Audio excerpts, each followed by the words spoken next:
Selama ini kita sudah sangat bergantung pada smartphone. iPhone, Samsung, Google Pixel, mereka ada di mana-mana. Tapi, bagaimana jika saya bilang, masa kejayaan smartphone mungkin akan segera berakhir?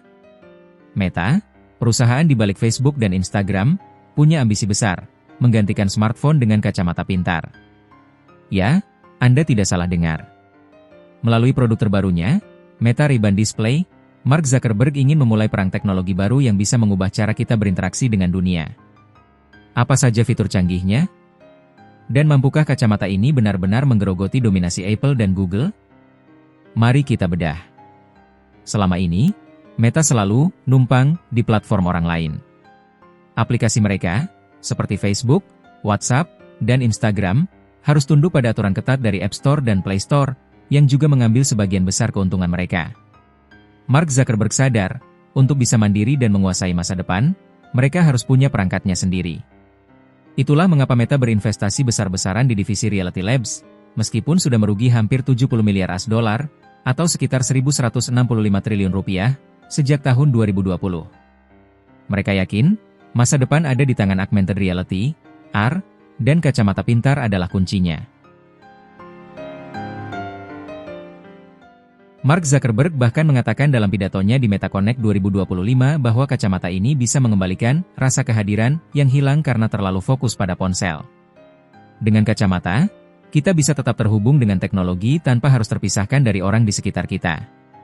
Jadi, apa yang membuat kacamata ini begitu istimewa, berbeda dari smart glasses yang sudah ada?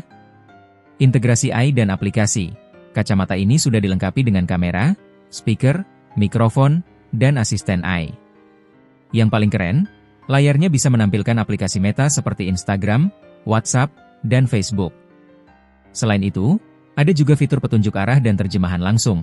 Semuanya terintegrasi di kacamata tanpa menghalangi pandangan Anda.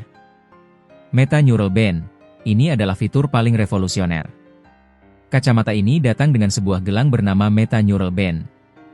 Gelang ini menggunakan teknologi elektromiografi permukaan, SEMG, untuk menangkap sinyal dari otak ke tangan Anda. Bagaimana cara kerjanya? Menurut demo dari Meta, Anda bisa menulis teks hanya dengan menggerakkan jari-jari Anda seolah sedang menulis di udara. Anda tidak perlu bicara keras atau mengetuk-ngetuk layar.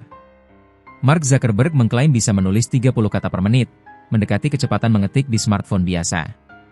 Ini luar biasa dan bisa jadi terobosan besar untuk interaksi nonverbal. Meski tampak menjanjikan, ada beberapa tantangan besar yang harus dihadapi Meta. Demo yang gagal. Di acara MetaConnect, beberapa demo AI secara langsung sempat gagal karena masalah Wi-Fi. Ini menunjukkan bahwa teknologi ini masih sangat baru dan belum sepenuhnya stabil. Kebiasaan pengguna. Sejak awal 2000-an, smartphone sudah menjadi bagian tak terpisahkan dari hidup kita. Mengubah kebiasaan ini bukanlah hal yang mudah. Apple dan Google pun tidak akan tinggal diam. Apple sudah memiliki Apple Watch, dan meskipun proses mengetik di sana membosankan, mereka terus berinovasi. Hambatan teknologi SEMG yang digunakan di Neural Band memang mengesankan. Namun, apakah itu bisa menjadi pengalaman yang mulus dan nyaman bagi semua orang? Masih perlu dibuktikan. Meta dan para pesaingnya, seperti Apple dan Google, sedang bertaruh besar. Mereka semua berinvestasi triliunan rupiah untuk menciptakan perangkat yang akan menggantikan smartphone. Mengutip kembali kata-kata Mark Zuckerberg, teknologi ini, smartphone, harus disingkirkan. Meta Ray-Ban Display adalah gambaran awal dari masa depan yang mungkin akan kita hadapi. Sebuah masa depan di mana kita tidak lagi harus menunduk melihat layar, tetapi bisa melihat dunia dan berinteraksi dengan teknologi secara bersamaan, tanpa kehilangan momen. Jadi, itulah ambisi besar Meta dengan kacamata pintarnya. Dari segi teknologi, Meta Ray-Ban Display adalah lompatan besar. Namun, jalan untuk menguasai pasar smartphone yang sudah mapan tidak akan mudah. Ini adalah perang teknologi yang baru saja dimulai. Bagaimana menurut kalian?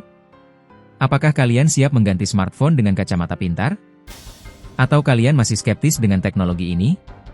Tulis pendapat kalian di kolom komentar di bawah.